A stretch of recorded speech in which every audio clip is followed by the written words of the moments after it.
বন্ধুরা, চলে আসলাম রান্নার ব্লগ নিয়ে। জলদের জন্য কোকিলা মাছ ধুয়ে কেটে বেছে ভালো করে ভেজে নিলাম। এদিকে অল্প চিংড়ি মাছ ধুয়ে কেটে ভেজে নিয়েছি। ফ্রিজের মধ্যে পুরনো সবজিগুলো ছিল, তাই ভাবলাম এগুলো দিয়ে চিংড়ি মাছ দিয়ে একটু চচ্চড়ির মতো রান্না করে ফেলি। এখানে আছে শিম, বেগুন, মূলো, একটা টমেটো দিয়ে দিয়েছি, একটা বড় পেঁয়াজ কুচি করে দিয়েছি, আর 2-3 টুকরো রসুন কুচি করে দিয়েছি, আর কাঁচা লঙ্কা, হলুদ লবণও দিয়ে দিয়েছি। ভালো করে ভেজে নিব। চিংড়ি মাছ দিয়ে একটু মাখা মাখায় চচ্চড়ি মতন করব।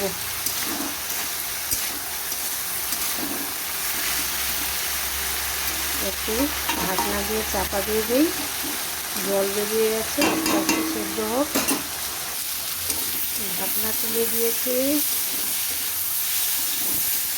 ভালো করে একটু সুন্দর করে ভেজে নিব।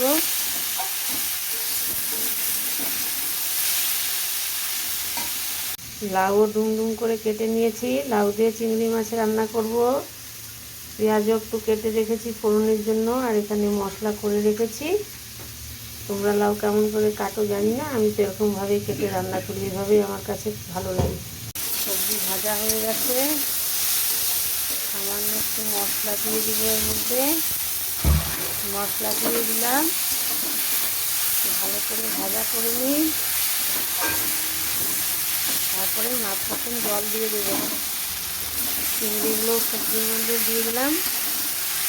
তার সাথে মশলা, সবজি, মাছ কষিয়ে নেব।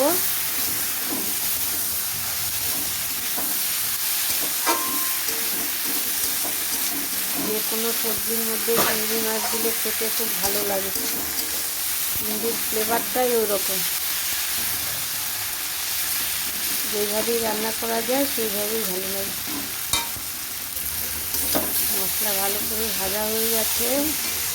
এখন মাপ মতন জল দিয়ে দেব। পরিমাণ মতন জল দিয়ে দিলাম। এখন একটু ঢাকা দিয়ে দিই, সিদ্ধ হতে থাক।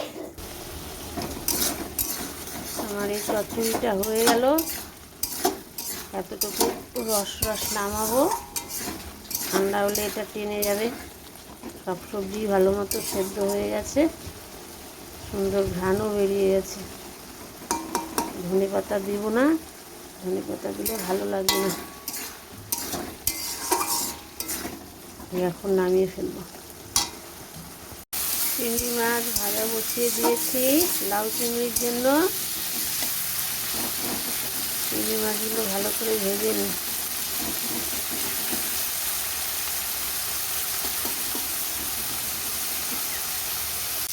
চিংড়ি মাছ ভাজা হয়ে গেছে, আর বেশি ভাজবো না।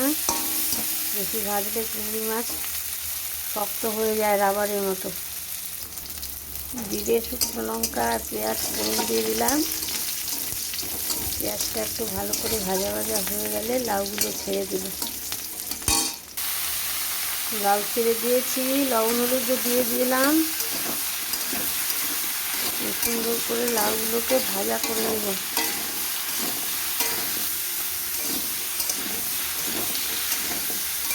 ঢাকবো না, ঢাকলে জল বেরোবে। লাউ এমনিতে জলা সবজি।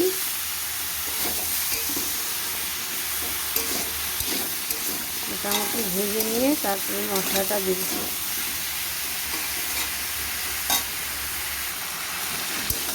সবজি ভালো করে ভেজে নিয়েছি।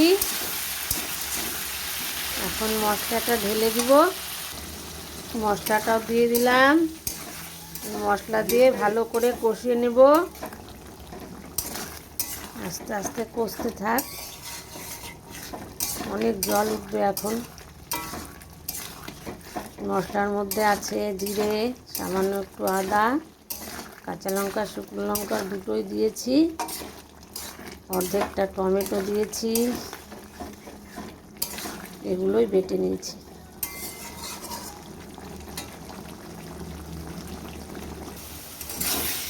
মশলার জল প্রায় শুকিয়ে এসছে, তাও মশলার একটু গন্ধ আছে, কাঁচা গন্ধ। ভালো করে ভাজতে হবে। ভালো করে ভেজে নিয়ে অল্প জল দিব, যাতে লাউগুলো গোটা গোটা থাকে, আবার সেদ্ধও হয়ে যায়, মোটামুটি 50%-এর বেশি সেদ্ধ হয়েই গেছে। লাউটা খুব কচি ছিল। মশলার জল প্রায় শুকিয়েই গেছে। মাছগুলোকে এখন ছেড়ে দিই। মাছগুলো দিয়ে একটু ভালো করে কষিয়ে নিই। তারপরে একদম মাপ মতন সামান্য একটু জল দেবো।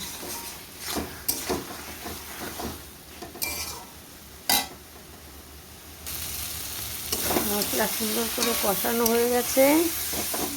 এখন একদম মাপ মতন জল দিয়ে দেবো। খুবই সামান্য পরিমাণে মাপ মতন জল দিয়ে দিলাম। দেখো লাউ ভালো করে সেদ্ধ হয়ে গেছে। আগে জল না দিতে লবণ দিয়েছি না তরকারিতে, লবণে লাউ সেদ্ধ হয়ে গেছে।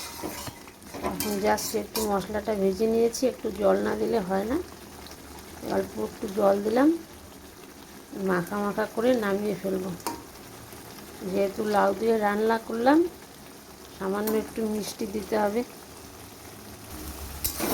মিষ্টিও দিয়ে দিয়েছি। একটু ভালো করে নাড়াচাড়া করে নামিয়ে ফেলবো। আর একটু টানুক।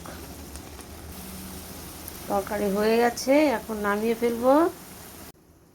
বন্ধুরা, আজকের মতো রান্নার ব্লগটা শেষ করার আগে তোমাদের দেখিয়ে দিই আজকে কি কি রান্না করলাম।